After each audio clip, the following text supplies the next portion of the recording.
देखो सबका सपना आईआईटी जाना होता है, सबका सपना एनआईटी जाना होता है। तो बहुत सारे बच्चे मेहनत करके चले जाते, बहुत सारे बच्चे रात दिन मेहनत करते लेकिन नहीं जा पाते। लेकिन समस्या कहाँ पे आती है? समस्या आती है वो फिजिक्स सीखते हैं, केमिस्ट्री सीखते हैं, मैथ्स सीखते हैं, ठीक ना। क्या तुम इससे आईआईटी एनआईटी जा सकते हो? हाँ बिल्कुल जा सकते हो, लेकिन उसकी बहुत ज्यादा समझ होनी चाहिए, ठीक ना। क्योंकि अगर आपको फिजिक्स की समझ नहीं है तो फिजिक्स के आईआईटी लेवल के सवाल नहीं कर सकते, अगर केमिस्ट्री की समझ नहीं है तो उसके आईआईटी लेवल का सवाल नहीं कर सकते, अगर मैथ की समझ नहीं है तो आईआईटी लेवल का सवाल नहीं कर सकते। तो यहाँ पे सबसे बड़ी प्रॉब्लम ये बनता है कि समझ डेवलप कैसे होगा। बात तो सही है। पहली बात, आपको कॉन्सेप्ट पढ़ के क्वेश्चन करना होगा, उससे समझ डेवलप होगा। दूसरा जो सबसे इंपॉर्टेंट बात है जो मैं आपको बताने जा रहा हूं, समझ डेवलप तब होगा जब आपके अंदर क्वेश्चन क्रिएट करने की हैबिट डेवलप होगी। क्वेश्चन सॉल्व करने की हैबिट तो धीरे धीरे सीख जाओगे, लेकिन क्वेश्चन क्रिएट करने की हैबिट जब तक आपके अंदर डेवलप नहीं होगी तब तक आप उसका सब्जेक्ट का समझ बहुत अच्छे से डेवलप नहीं कर पाओगे, है ना। हो जाएगा, ठीक हो जाएगा, लेकिन अगर आपको एक्सपर्ट बनना है, बहुत अच्छा सीखना है, तो क्वेश्चन क्रिएट करने की क्षमता अपने अंदर डेवलप करना पड़ेगा, ठीक ना। इसलिए मैं क्या करता हूं, जब भी मैं पीवाईक्यू डिस्कस करता हूं, चाहे वो एडवांस का हो, चाहे वो मींस का हो, चाहे वो मेडिकल का हो यानी नीट का, या कोई भी क्वेश्चंस मैं डिस्कस करता हूं, तो पहली बात क्वेश्चन का आंसर निकाल देता हूं। बात सही है, आप भी इस चीज को सीखो। और दूसरी बात क्या होता है कि जो क्वेश्चन दिया है उस डेटा को यूज करके हमसे क्या क्या और पूछा जा सकता है, यानी नया क्वेश्चन उसमें और क्या क्या पूछा जा सकता है, ये बहुत जरूरी है। तब जाकर के हमारा दिमाग डेवलप होता है और हम उस क्वेश्चन को बहुत गहराई से समझ पाते हैं, और उससे रिलेटेड पूरा कॉन्सेप्ट, उससे रिलेटेड पूरा इंफॉर्मेशन और उससे related future question, past question को भी हम बड़े अच्छे से हैंडल कर पाते हैं, ठीक ना।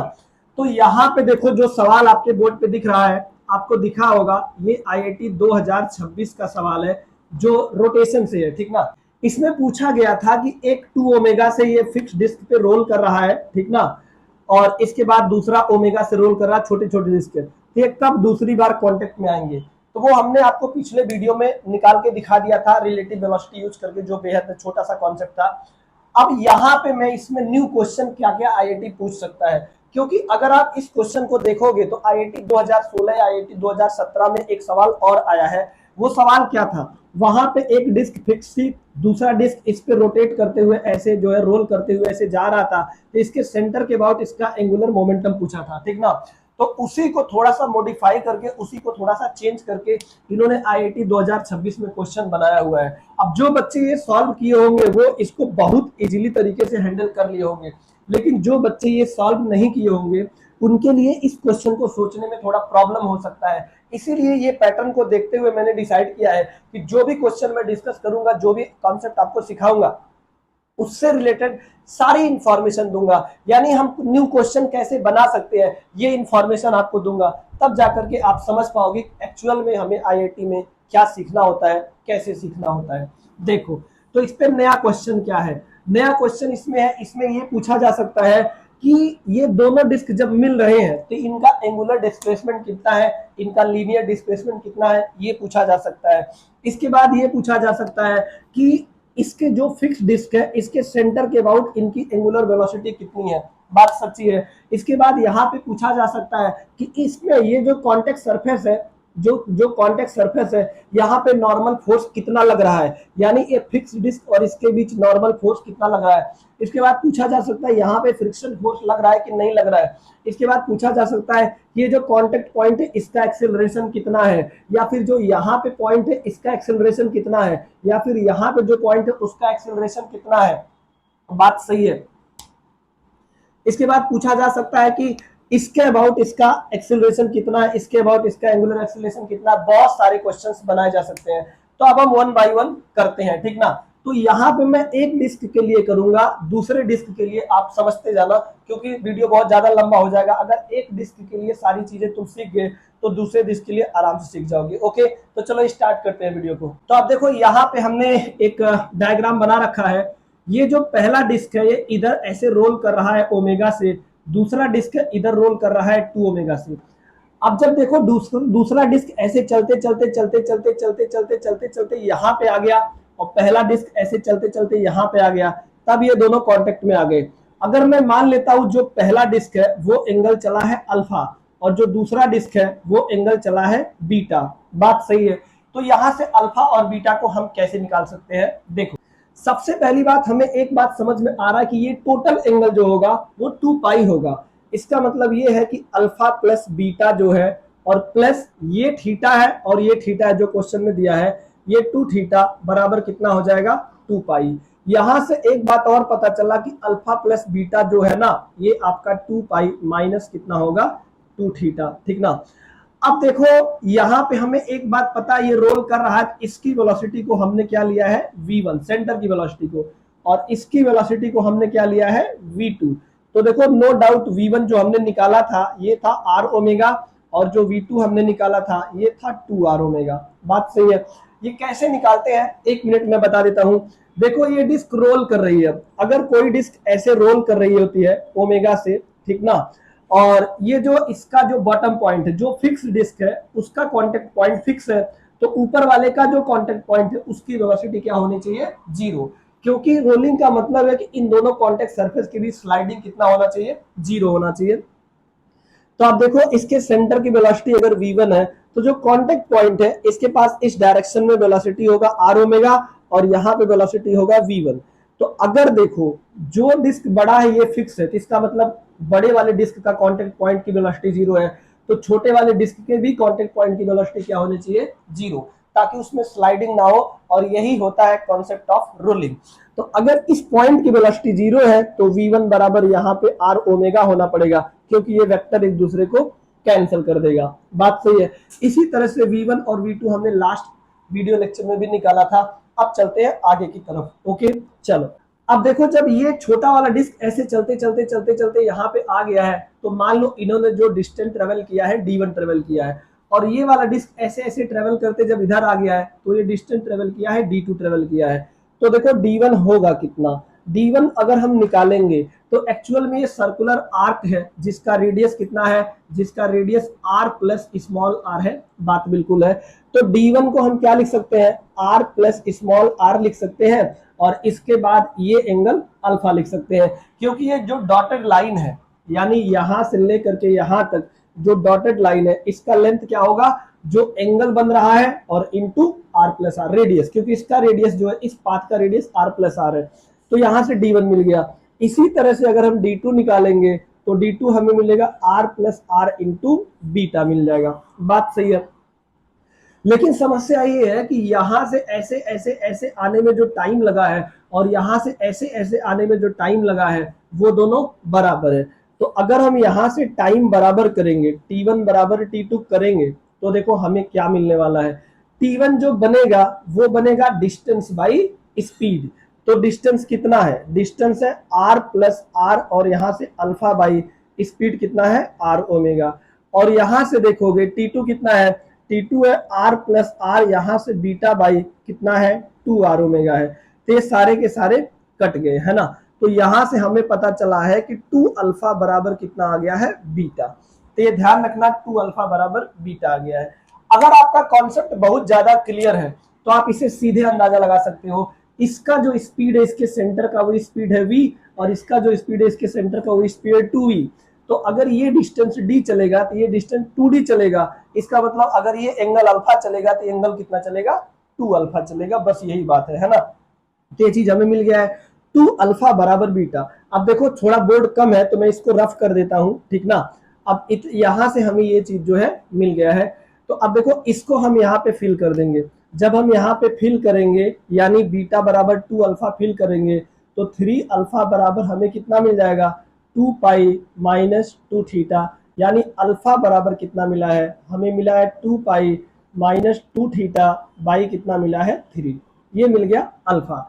अब इसी तरह से बीटा निकालेंगे तो हमें मिल जाएगा 2/3, और यहां से 2 पाई माइनस 2 थीटा। अब देखो थीटा कैसे निकालोगे, देखो एक बात और समझ में आ गई है कि अल्फा बराबर कितना है बीटा बाई 2। ये इंफॉर्मेशन भी हमारे लिए जरूरी है। अगर आप चाहो तो टाइम वगैरह सब हमने निकाल लिया है, ठीक ना। अब अगर आप चाहो टाइम निकालना तो फिर निकाल सकते हो। कैसे, देखो जो टाइम होगा वो टाइम कितना होगा, टाइम होगा ये जो डिस्टेंस चला है, ये डिस्टेंस आपको पता है d1। d1 कितना है, d1 जो हमने निकाला है यहां से कितना निकाला था, ये निकाला था r plus R into alpha और बाई वेलोसिटी v1। तो देखो अल्फा की वैल्यू ऊपर निकला है, इसे यहां फिल कर दो। आर आपको पता है और स्मॉल आर की वैल्यू कितना है, R/50, और V1 जो है यहां फिल है। अगर आप यहां मैच करा दोगे तो आपको फिर से आंसर मिल जाएगा जो क्वेश्चन में पूछ रखा है। बात सही है। तो यहां से हमने अल्फा बीटा निकाल लिया। या फिर अगर आप टाइम निकालना चाहो तो आप फिर से ऐसे निकाल सकते हो, यानी इसे ये वाला पाथ लेंथ, ये वाला पाथ लेंथ कितना है, ये वाला जो पाथ लेंथ है ये है d2/v2, और d2 कितना है, d2 आपका जो है ये है r+r, बात सही है, और इंटू यहां से बीटा/v2, ऐसा करके भी निकाल सकते हो आप। बीटा की वैल्यू यहां फिल करो, v2 जो यहाँ है 2r फिल करो, आंसर मिल जाएगा। यानी इस तरीके से हमने अल्फा बीटा एंगुलर वेलोसिटी निकाल लिया है। तो अगर अब क्वेश्चन में पूछा जाए लीनियर डिस्प्लेसमेंट कितना होगा, तो बहुत आसान है। लीनियर डिस्प्लेसमेंट कैसे निकालेंगे देखो। अब अगर इस क्वेश्चन में लीनियर डिस्प्लेसमेंट पूछा जाए, हालांकि वो बहुत आसान है, अगर आप आईटी की तैयारी की हो तो उसके लिए बहुत आसान है। तो देखो इसके सेंटर को इसके सेंटर से ऐसे मिला दोगे, ये आपको मिल गया है लीनियर डिस्प्लेसमेंट, बात सही है। और ये एंगल आपको पता है α/2 हो जाएगा, कितना हो जाएगा, α/2। तो बताओ ये हाफ कितना होगा, जिसको मैं कलर कर रहा हूं ये कितना होगा। अगर आप इसे देखोगे तो ये जो हाफ है इसको हमने कैपिटल डी बोल दिया है, तो कैपिटल डी आपको मिल जाएगा r+r, और यहां से कितना मिल जाएगा, sin α/2। अब कैपिटल, अच्छा r+r क्यों लिया, क्योंकि ये ट्रायंगल हमारे पास है, इसी ट्रायंगल से हमने निकाला है, तो d हाथ में मिल गया। तो टोटल अगर आप डिस्प्लेसमेंट निकालोगे तो कितना मिल जाएगा, 2d, है ना। तो आप 2d की वैल्यू डाल के डेटा निकाल लो। इसी तरह से आप दूसरे का भी लीनियर डिस्प्लेसमेंट बिल्कुल निकाल सकते हो, बात सही है। ये हमने आपको बताया है एंगुलर डिस्प्लेसमेंट, लीनियर डिस्प्लेसमेंट कैसे निकालते हैं, और इसकी सहायता से भी हम सारी बातें टाइम जो है निकाल लिया जो क्वेश्चन में पूछा था।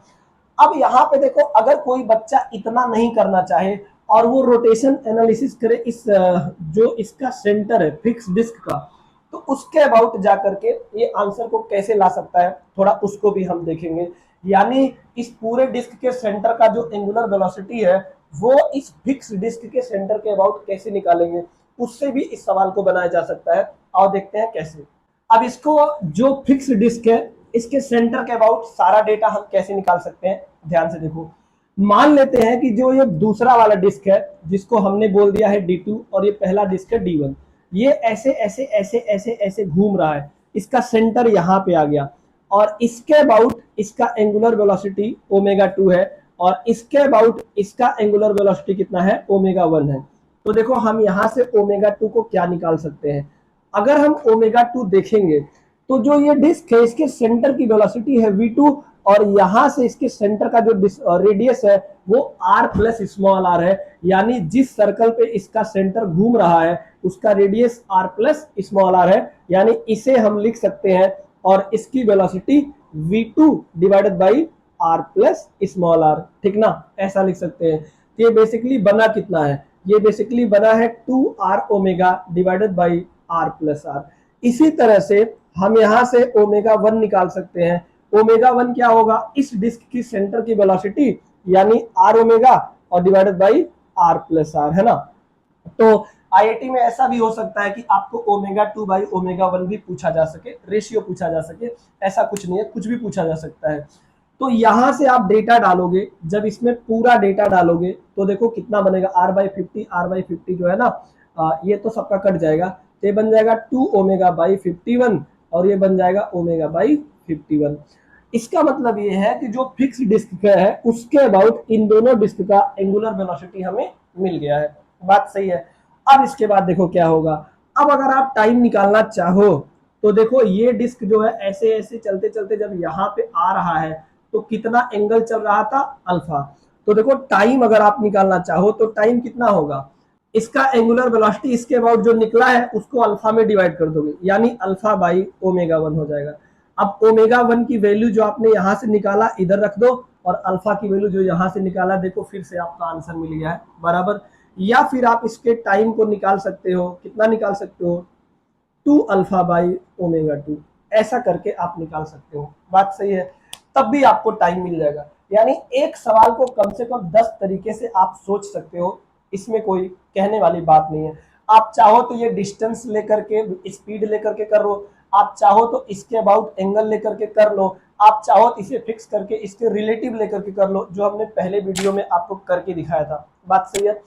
अब इसके बाद इसमें जो हम करने वाले हैं वो काफी इंटरेस्टिंग सवाल है और काफी कॉन्सेप्चुअल सवाल है। तो अब जो हम एनालिसिस करेंगे वो हम एक डिस्क पे करेंगे, दूसरे डिस्क पे उसी तरह से बिल्कुल यहाँ पे आपको देखने के लिए मिल जाएगा। तो चलो देखते हैं। अब इसमें आईआईटी जो पहला सवाल पूछा जा सकता है वो पूछा जा सकता है कि जो छोटा डिस्क है इसके सेंटर का एक्सेलरेशन बताओ। तो देखो यहाँ पे एक्चुअल में क्या है, इसके सेंटर की स्पीड कांस्टेंट है, तो आपको लग रहा होगा कि इसके सेंटर का एक्सेलरेशन 0 है, लेकिन ऐसा नहीं है और वो पहला ऑप्शन होगा आईआईटी में अगर फ्यूचर में कभी आया तो देखो इसके सेंटर का एक्सेलरेशन सोचेंगे कैसे। अगर हम इसका पाथ देखेंगे, इसकी ट्रेजेक्टरी देखेंगे, तो जो इसका पाथ है वो कुछ इस तरह से है, दिखा ना, इसका पाथ सर्कल है। तो अगर ये सर्कल है, इसके पाथ जो एक सर्कल पाथ पे इस डॉटेड लाइन पे चल रहा है, जिसका सेंटर जो है कहाँ पे है, इधर है। इसका मतलब ये है कि यहाँ कहीं ना कहीं इस डायरेक्शन में हमें सेंट्रीपिटल एक्सेलरेशन देखने के लिए मिल रहा होगा, ठीक ना। तो हमने यहाँ पे सेंट्रीपिटल एक्सेलरेशन बना दिया है। अब यहाँ पे देखो सेंट्रीपिटल एक्सेलरेशन होता क्या है। सेंट्रीपिटल एक्सेलरेशन होता है velocity square by radius, R equivalent, यही होता है। लेकिन इसके सेंटर की वेलोसिटी कितना है, इसके सेंटर की वेलोसिटी आर ओमेगा है, तो इसे आर ओमेगा स्क्वायर लिख दोगे, और यहां से इसके सेंटर तक का जो रेडियस है वो है आर प्लस आर। तो यहां से आप इसका एक्सेलरेशन निकाल सकते हो, जो कितना बना है, जो बना है आर बाई 50 का होल स्क्वायर इंटू ओमेगा, और इसे नीचे आर की वैल्यू डालोगे तो 51 आर बाई 50 मिलेगा, है ना। तो ये आपको इसके सेंटर का एक्सेलरेशन हो गया। तो ये पहले ब्लॉक का है। अगर दूसरे डिस्क का पूछता तो यहाँ पे वेलोसिटी 2 भी है, तो बस यहाँ 2 आर ओमेगा स्क्वायर हो जाता। तो इसका रेशियो भी आपको आईआईटी में पूछा जा सकता है, क्योंकि ये सारे के सारे आईआईटी लेवल के सवाल है। अब दूसरा इसमें क्वेश्चन क्या पूछा जा सकता है, दूसरा क्वेश्चन पूछा जा सकता है कि ये जो कांटेक्ट पॉइंट है ना, यानी ये जो डिस्क चल रहा है इसका जो कांटेक्ट पॉइंट है, हमें इसका एक्सेलरेशन बताओ, इसका एक्सेलरेशन कितना होगा, जो काफी इंटरेस्टिंग है। ओके देखो, अब अगर आप कांटेक्ट पॉइंट को देखोगे, है ना, तो देखो कांटेक्ट पॉइंट पहले यहाँ पे है। कांटेक्ट पॉइंट की कोई स्पीड है क्या, नहीं। कांटेक्ट पॉइंट की कोई जो है यहाँ पे टेंजेंशियल स्पीड नहीं है, क्योंकि रोलिंग कर रही है। तो जो यहाँ पे इधर का स्पीड था आर ओमेगा, जो यहाँ का स्पीड था v1, एक कैंसल आउट हो गया था। बात सही है। तो फिर इसका एक्सेलरेशन बनेगा कैसे, जब इसमें कोई स्पीड नहीं है तो क्या इसमें एक्सेलरेशन बनेगा, हाँ बिल्कुल बनेगा। अगर हम यहाँ पे इंस्टेंटेनियसली देखें तो यहाँ पे हो क्या रहा है, जो कांटेक्ट पॉइंट है ना, ये इस बाहर वाले डिस्क के सरफेस पे भी चल रहा है, यानी इस सर्कल पे भी चल रहा है, और जो छोटा वाला डिस्क है उस सर्कल पे भी चल रहा है। बात सही है। तो कांटेक्ट पॉइंट पर मान लो एक जो ये वाला सेंट्रीपिटल एक्सीलरेशन लगाएगा, इधर लगाएगा A1, और जो ऊपर वाला लगाएगा इधर लगाएगा A2, यानी इसमें एक एक्सेलरेशन देखो तो यहाँ A2 हो सकता है, और एक एक्सेलरेशन देखो यहाँ A1 हो सकता है। जो A1 एक्सेलरेशन है ये फिक्स डिस्क के घूमने की वजह से आया है, और जो A2 एक्सेलरेशन है वो इस जो डिस्क यहाँ पे रोल कर रही है उसके सरकमफ्रेंस पे घूमने की वजह से आया है। दोनों इसके सेंटर की तरफ होगा। तो यहाँ पे नेट एक्सेलरेशन अगर आप निकालोगे तो नेट एक्सेलरेशन आपको मिल जाएगा A2 माइनस A1।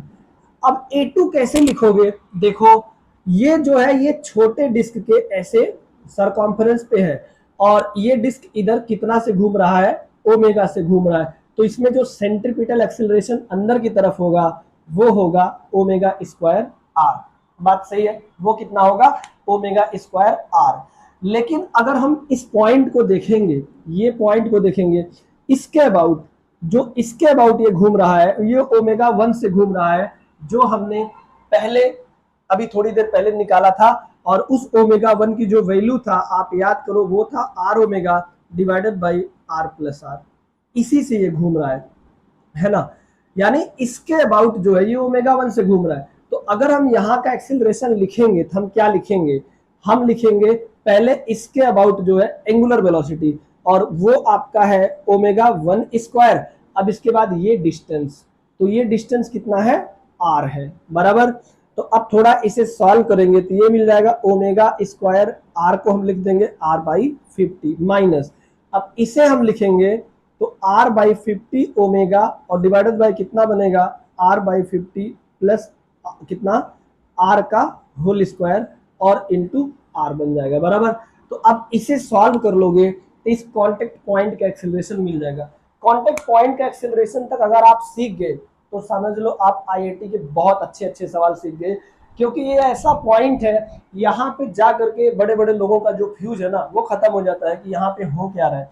लेकिन यहाँ पे ये जो कांटेक्ट पॉइंट है वो ऊपर वाले डिस्क में और नीचे वाले डिस्क में कॉमन, दोनों में कॉमन सर्कुलर मोशन कर रहा है, यानी दोनों सर्कुलर मोशन एक साथ कर रहा है, ठीक ना। तो ऐसे करके आप इसका एक्सेलरेशन निकाल सकते हो, बात सच्ची है। अब इसके बाद अगर किसी रैंडम पॉइंट का एक्सेलरेशन आईआईटी में पूछता है तो हम उसको कैसे निकालेंगे, चलो देखते हैं। ओके, अब मान लो कोई पॉइंट यहाँ पे है, हमें इसका एक्सेलरेशन पूछा गया है, तो अगर हमें इस पॉइंट P का एक्सेलरेशन पूछा गया है, ये पॉइंट P है, इसमें देखोगे अगर आप, एक वेलोसिटी इधर है v1 और एक वेलोसिटी इधर है r ओमेगा, और इसका सेंटर इधर है और दूसरे वाले का जो सेंटर है ये इसके ठीक नीचे कुछ ऐसा है, बात सही है। तो हमें यहाँ से एक लाइन ऐसे खींच लेना है, बात सही है। किसी भी तरह से हमें ये एंगल निकाल लेना ज्योमेट्री लगा करके, मान लो ये एंगल जो हो गया डेल्टा हो गया, बात सही है। तो v1 के दो कंपोनेंट हुए, एक कंपोनेंट इधर है जो इस रेडियस के परपेंडिकुलर होना चाहिए, 90 डिग्री होना चाहिए, तो आएगा v1 cos डेल्टा, और एक कंपोनेंट जो होगा आपका, सॉरी v1 sin डेल्टा आएगा, v1 sin डेल्टा, और एक कंपोनेंट जो है वो इधर आएगा, ये आएगा v1 cos डेल्टा। तो इसके अबाउट जो रोटेशन हो रहा है वो कौन करा रहा है, ये v1 sin अल्फा। तो एक एक्सेलरेशन इस डायरेक्शन में लगेगा, इसको बोल दो a2।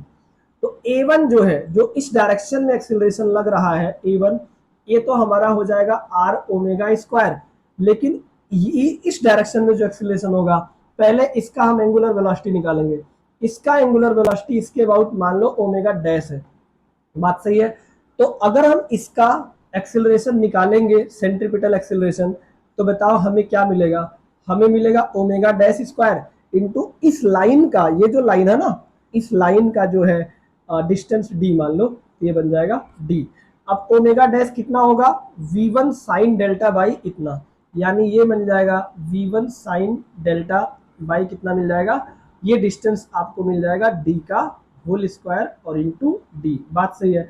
अब इन दोनों के बीच जो एंगल है, ये जो एंगल है इसे तो हमने डेल्टा मान रखा है, तो इसका जो नेट एक्सेलरेशन होगा वो कहीं इधर जाएगा, है ना, ये ए नेट हो गया।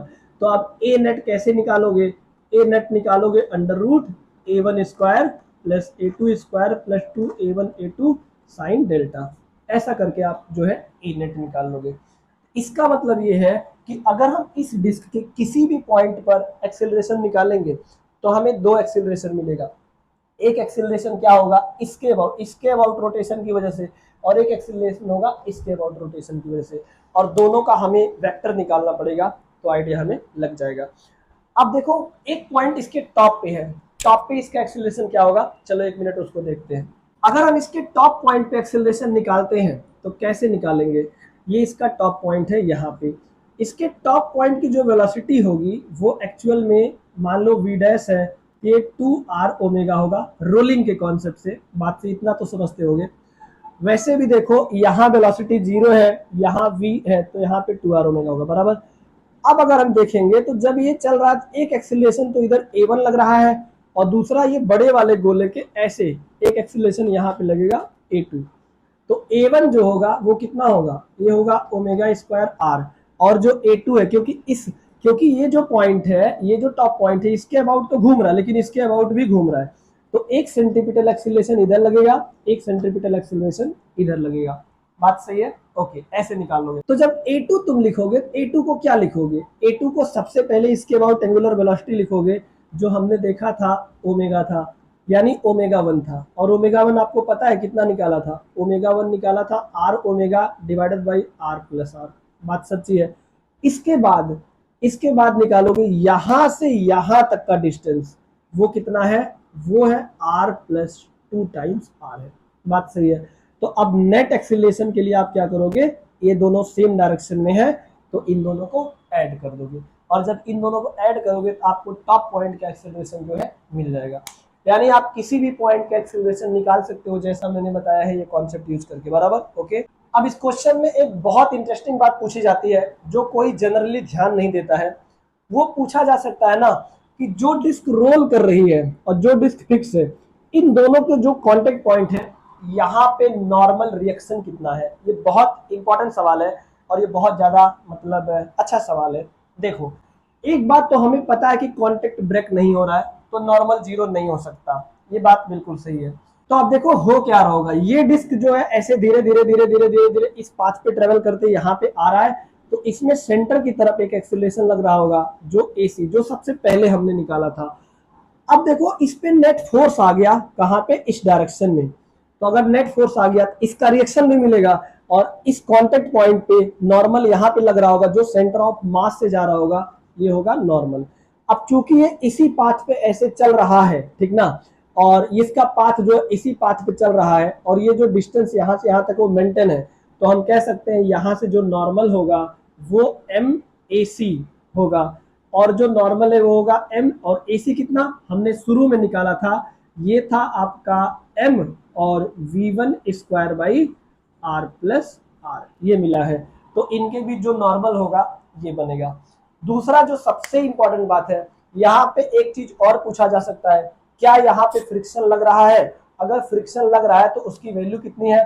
नहीं लग रहा है तो बताओ वो क्या है? डायरेक्शन भी पूछा जा सकता है। ओके, अब यहाँ पे समस्या ये है कि क्या यहाँ पे फ्रिक्शन लग रहा है? चलो चेक करते हैं। अगर हम छोटे वाले गोले का फ्री बॉडी डायग्राम अलग से बनाते हैं, सॉरी हम इसका डायग्राम अलग से बनाते हैं, तो इसके सेंटर की वेलोसिटी v1 है।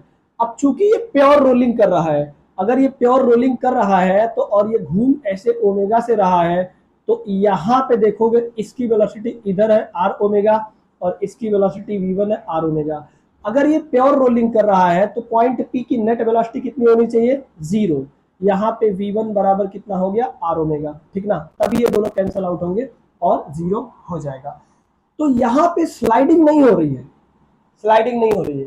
क्या यहाँ पे स्लाइडिंग की टेंडेंसी है? थोड़ा इसे भी चेक करते हैं। अगर हम बात करेंगे इन दोनों डिस्क का जो कॉमन पॉइंट है, तो यहाँ पे इधर साइड में या इधर साइड में या इस पूरे डिस्क में कोई भी ऐसा फोर्स नहीं लग रहा है जो इसमें टॉर्क क्रिएट करे। क्या क्रिएट करे? टॉर्क। यहाँ पे देखो इस डिस्क के छोटे से इस डिस्क के किसी भी पॉइंट पे कोई फोर्स नहीं लग रहा है। एक नॉर्मल फोर्स है जो यहाँ से ऐसे लग रहा है, ये नॉर्मल हमेशा इसके सेंटर से होकर के जाएगा, इसलिए इस पे टॉर्क क्रिएट नहीं कर सकता, यानी टॉर्क 0 है। अगर टॉर्क क्रिएट नहीं कर सकता तो इसके सेंटर के अबाउट किसी भी पॉइंट पर, जो किसी भी पॉइंट के इसके सेंटर के अबाउट जो एंगुलर एक्सीलरेशन है वो 0 है। अगर एंगुलर एक्सीलरेशन 0 है तो जो कांटेक्ट पॉइंट है, इस छोटे वाले डिस्क का जो कांटेक्ट पॉइंट है, इसका नेट वेलोसिटी तो 0 पहले से था। अब यहाँ पे एंगुलर एक्सीलरेशन 0 होने का मतलब ये है कि यहाँ पे इस डायरेक्शन में आर अल्फा जो है, यानी एंगुलर एक्सीलरेशन इनटू रेडियस, या इस डायरेक्शन में आर अल्फा, ये भी 0 है। अगर ये 0 है तो हम कह सकते हैं कि पॉइंट P में ना तो स्लाइडिंग है, यानी इसमें स्लाइडिंग क्यों नहीं है? क्योंकि नेट वेलोसिटी 0 है। अब इस पॉइंट P का नेट एक्सीलरेशन भी 0, यानी आर अल्फा भी 0 है और कोई एक्सटर्नल फोर्स नहीं लग रहा है जो यहाँ पे स्लाइडिंग की टेंडेंसी क्रिएट करे। इसका मतलब ये है कि सब कुछ नॉर्मल है, यहाँ पे फ्रिक्शन जनरेट होने की कोई चांस नहीं है। तो इसका आंसर है जो इसमें फ्रिक्शन जनरेट हो रहा है उसकी वैल्यू क्या है? 0, यानी कोई भी फ्रिक्शन जनरेट यहाँ पे नहीं हो रहा है। तो दोस्तों जितना मेरे दिमाग में आया था उतने सारे क्वेश्चंस बना करके मैंने इसे क्वेश्चन को आपको काफी अच्छे से कॉन्सेप्ट सिखा दिया है। इसके बावजूद भी अगर आप इस क्वेश्चन से कुछ पूछना चाहते हो जो IIT 2026 का सवाल है, तो आप मुझे मेल कर सकते हो, आप मुझे टेक्स्ट मैसेज कर सकते हो, ताकि मैं और भी डेप्थ तरीके से आपको समझा सकूं। क्योंकि क्वेश्चन तोड़ मरोड़ करके उसी पे बेस्ड, उसी पैटर्न के क्वेश्चंस IIT में बहुत आ रहे हैं। अगर आप PIQ किए हो तो आपको आइडिया होगा, इसलिए, और इससे क्या होगा, काफी कुछ कॉन्सेप्ट भी आपका क्लियर हो जाएगा। ओके, चलो दोस्तों, बाय बाय।